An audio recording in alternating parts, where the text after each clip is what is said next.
Hey everyone, and welcome to Age of Reason. My name is JC. Today is July 22nd, 2020. And today it's going to be the last show of the season. I'm going to take a break in August because, I have other stuff to do, of course, and I'd like to focus on that instead of doing the show, which takes a lot of time.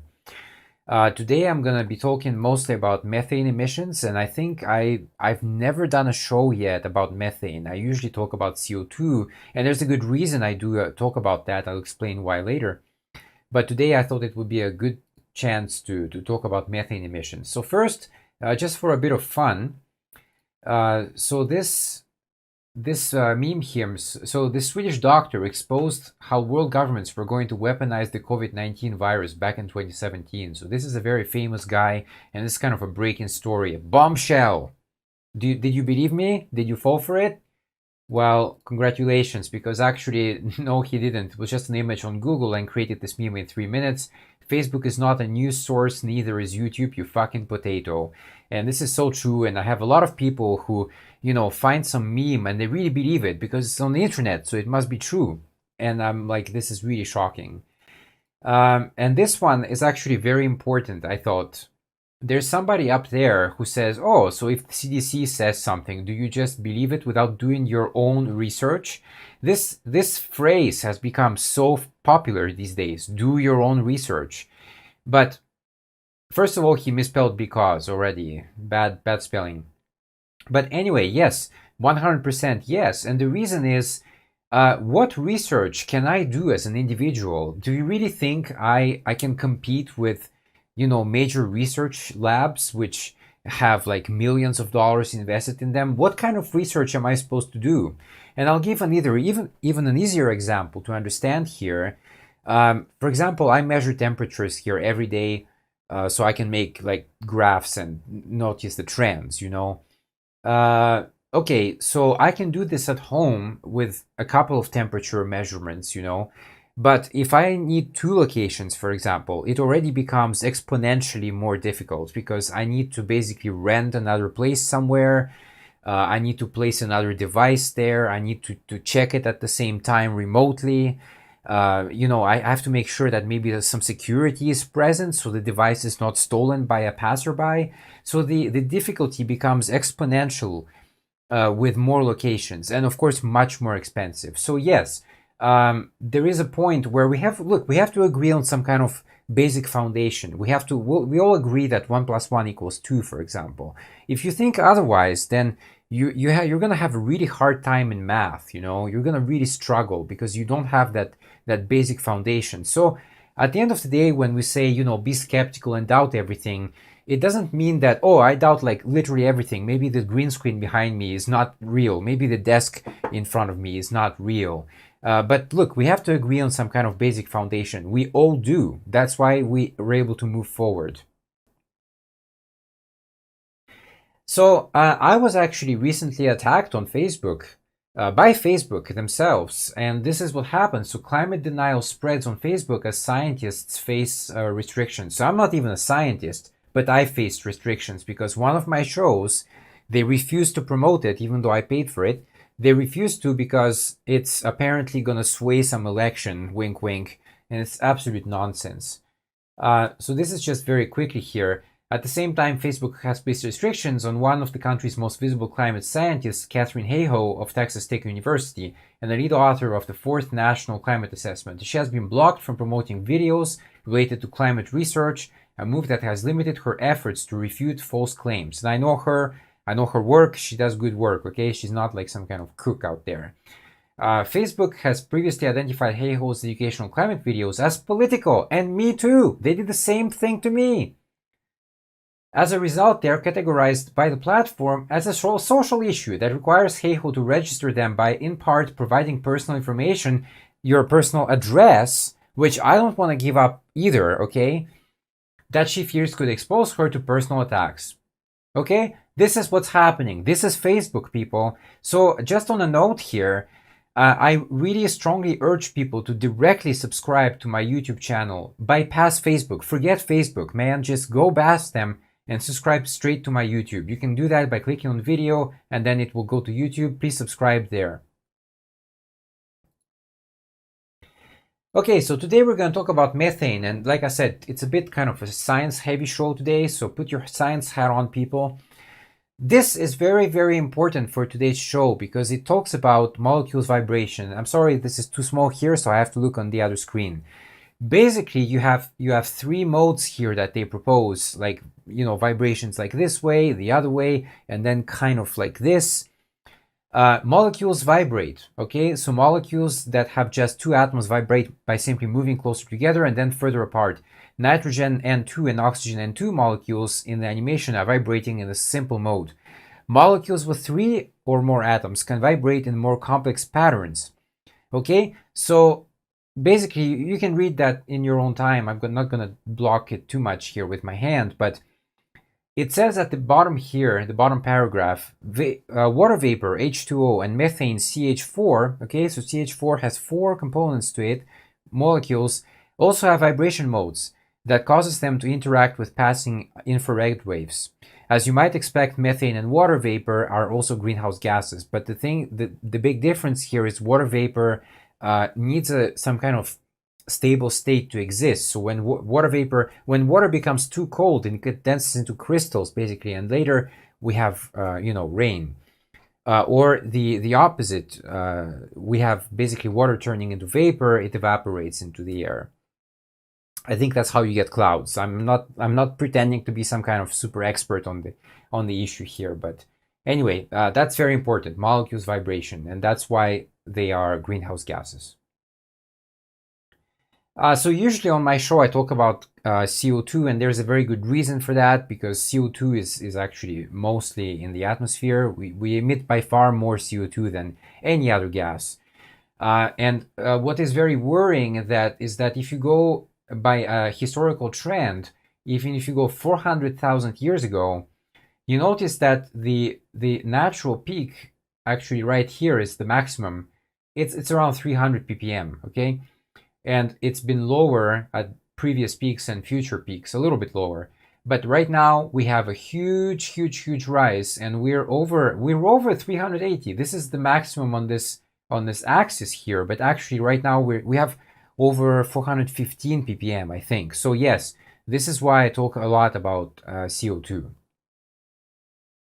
And again, this graph shows it. This is not this is from the EPA, I think. This is not an exactly precise graph, but actually more or less, because these two are added up, so it's 76%. Yeah, that's more or less correct. Methane 16%. Yeah. And this one, so I have to get it on this page because it's too small to read. This is a much more in-depth graph of what I just showed you. So again, you can stop the video and read through that, but this is from the year 2000, okay? So bear in mind that this is 20 years old, but I found another one, which I'll talk about in a second. So yeah, you can see the CO2 here is 77%. This is total world greenhouse gas emissions, and the methane is over there at 14%, and then nitrous oxide is 8%. So yes, usually I talk about CO2 because this is the main culprit. Let's jump a bit forward in time to 2016. And do you think the graph has changed a lot? Well, not really. This is from 2016. And you can see that the CO2 has decreased a little bit, but I think this is because the methane share increased. So we have 74% for CO2, and now we have 17% for methane. And the methane here, okay, so the methane comes mainly from agriculture, livestock and manure, and agricultural soils, like rice paddies, they emit methane as well. But it's also oil and natural gas. I think this is over here. This is one thing that kind of gets forgotten in debate, because we always kind of focus about farms and the animals, agriculture, like the farting cows is bad. But the fracking is equally bad, and we have many evidence of the gas pipes leaking methane, okay? So yeah, that's happening. And of course, there's like other land use and forestry as well in there. Feel free to pause the video and look at that in more detail. I'm just going to move a little bit so you can pause and have a nice clean picture there. Okay, So today's article, soaring methane emissions threaten to put climate change goals out of reach. Global emissions of methane, a potent greenhouse gas, has soared over the past decade, according to two new studies that track growing sources of the odorless, colorless gas. And this is the picture that they show here. So again, cows, they like to focus on this. But again, I said we have other areas to focus on as well, like fracking, for example. But anyway, look at this picture. You have cows lined up behind some barbed wire. You know, what happened to when people were like in this situation, when people were in that kind of concentration camps in Germany, especially, well, I mean, Poland, I should say, but Germany as well. And then in America, we also built concentration camps for the Japanese. You know what happened when people did that? We went to a world war, literally, to save people from that. And yet, when it comes to cows, there is a small effort by the vegans, etc. But I mean, really, we're not seeing a major effect. Like, people still say, "Oh, I want my beef." Come on. I think, look, a change is not going to come by itself. We have to change our behaviors. Then change will come. This is by Dennis Chow. Earth's climate crisis is starting to look even worse than scientists had feared, in part because of just how much meat we eat and how we get around. Global emissions of methane, a potent greenhouse gas, has soared over the past decade. According to two new studies that track growing source of the odorless colorless gas, the increased methane combined with carbon dioxide and other greenhouse gases could warm Earth's atmosphere by 3 to 4 degrees Celsius before the end of this century. Significantly above the levels that scientists have warned would be catastrophic for millions of people around the world.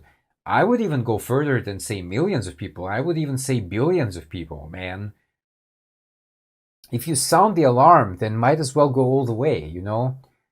This completely overshoots our budget to stay below 1.5 to 2 degrees of warming, said Benjamin Poulter, a research scientist at NASA's Goddard Space Flight Center in Greenbelt, Maryland. Poulter is an author on both studies published Tuesday, one in the journal Earth System Science Data and the other in the journal Environmental Research Letters. Poulter and his colleagues found that since 2000, the biggest increase in methane emissions came from agricultural activities. Okay, so this is why we do focus on that. This is still the main culprit, particularly from livestock such as cattle and sheep, and the fossil fuel industry, which includes coal mining as well as oil and gas production, so fracking, okay, and of course the leaks that go with it.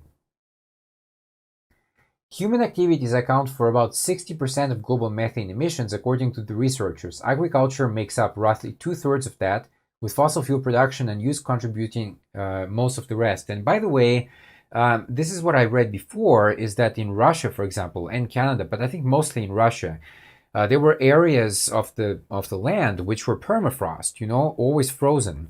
And there's a lot of methane frozen under that ground. So now, with warming temperatures, this ice is basically thawing, and we're gonna get these methane pools, you know, like pools of methane that are gonna go straight into the atmosphere. So natural causes in this case, but man, we could have prevented that by keeping these areas permafrost. In the new studies, researchers analyzed methane emissions from 2000 through 2017, the latest year for which complete global methane figures are available, and found more than 600 million tons of methane were released into the atmosphere in 2017. Annual emissions of methane have also increased by 9% since the early 2000s, a pace that could contribute to more than 2 degrees Celsius of global warming by the end of the century. A report released by the IPCC in October 2018 highlighted that the planet has already warmed by 1 degree Celsius since the 19th century. It used 1.5 degrees of warming above pre-industrial levels as a threshold beyond which the effects of climate change, including extreme heat and sea level rise, become life-threatening for tens of millions of people around the world. Another author on both studies, Rob Jackson, a professor of Earth System Science at Stanford University, said the amount of methane released into the atmosphere since 2000 is roughly equivalent to adding 350 million more cars on the road. So, look, I talked about that on a previous show. People are bad with numbers. People really, I mean, you know, even if you find yourself in a crowd of 200 people, it already seems so overwhelming. Just 200 people. We cannot really picture a million. I mean, even if you go to a concert, let's say you go to a big stadium concert, let's say it's sold out, so you get maximum capacity, maybe 80,000 people are there, and that seems very, very overwhelming. Like wow, this is a huge number of people. But try 1 million, man. This is absolutely unimaginable for our minds. But anyway, 350 million more cars on the road. In 2017, methane emissions from agriculture rose by 11% from the 2000-2006 average, while methane from fossil fuels jumped by 15% compared to the early 2000s. Methane is released into the atmosphere when coal, oil, and natural gas are mined and transported, but microbes also emit it in low oxygen environments. This is probably referring to, for example, these Russian permafrost methane pools that I just mentioned. Any place where there is little to no oxygen, wetlands, rice paddies, landfills, the gut of a cow, are all sources of methane, Jackson said. Overall, methane makes up a much smaller percentage of global greenhouse gas emissions than carbon dioxide does, but it's of course a particular concern of scientists because methane's molecular structure makes it more readily able to absorb thermal radiation. So CO2, CH4, okay? You got more molecules vibrating, and that means they can trap the heat much more potently. That's basically the rule of thumb there. To curb methane emissions, countries need to reduce their reliance on fossil fuels, in addition to reducing the number of harmful leaks from pipelines and wells, Jackson said. But slowing greenhouse gas emissions will also require bigger changes in human behavior, Jackson said. And I mean, come on. If you look at the human response to COVID-19, for example, basically in the States, what happened was on June the 1st, people said, nah, we're tired. We're not going to do COVID anymore. We're going to do something else. And basically you see a huge explosion in cases after June 1st. There's no surprise there. Look, I predicted that. Everybody predicted that. Now in America, I think they have nearly 2 million infected people. That's absolutely insane. Diet matters, Jackson said. Here in the US, we have one of the highest rates of red meat consumption in the world. We don't have to stop eating red meat necessarily, but eating less meat or eating more fish and chicken instead of beef will reduce emissions too. Look, in my case, I don't eat beef at all because I think 2 years ago now, about 2 years ago, I had a horrible, horrible food poisoning from which I still can't recover, by the way. And it was caused by beef that day. Okay, there was a little bit of blood in there, and that did it. That did it for me. I was done after that. So I can't eat beef at all. So I already contribute positively here in the problem. So look, you can eat chicken, you can eat pork, you can eat beef from time to time. Maybe instead of eating it twice a week, maybe you can eat it once a week. That's how you start anyway, and then you can progress to maybe eliminating it altogether. And while the coronavirus pandemic is expected to result in significant decreases in carbon dioxide emissions in 2020, primarily from economic slowdowns and lockdowns that sharply reduced air travel and other transportation, similar declines are not anticipated with methane. And I talked about that on the previous show.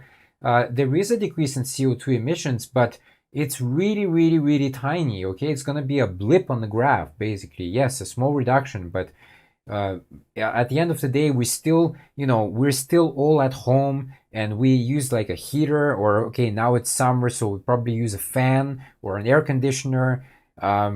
I don't really see where the big decrease is coming from. Maybe from less office work, yes, but that's going to be just a blip, like I said.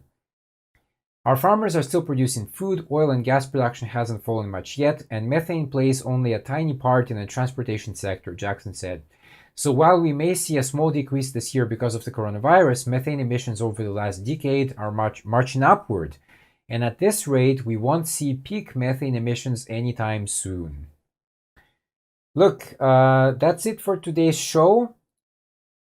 There's a lot of science in there. Feel free to pause and, like I said, do your own research. I mean, look, you're welcome to do your own research, but you have to realize your limits. You're not some kind of multimillionaire who can invest, millions of dollars in some kind of particular like temperature measurement or something like that. You have to be realistic. So yeah, do what you can. But of course, look, I try to double check everything when I do the show. So if you find any kind of mistake or something, then please point it out in the comments section. But I really try my best to not commit mistakes. And I also try to make my shows time proof so that if you watch my show, in the future, this is still going to be very applicable, because the rate of human change is really, really slow. It's like turtle pace, okay? That's why I showed these two graphs at the beginning of the show. One was from 2000 and the other from 2016. And there is a change there, but it's so small that basically, yeah, things move too slowly. Anyway, I'm going to take a break so next month, and I'll see you in September. Bye-bye.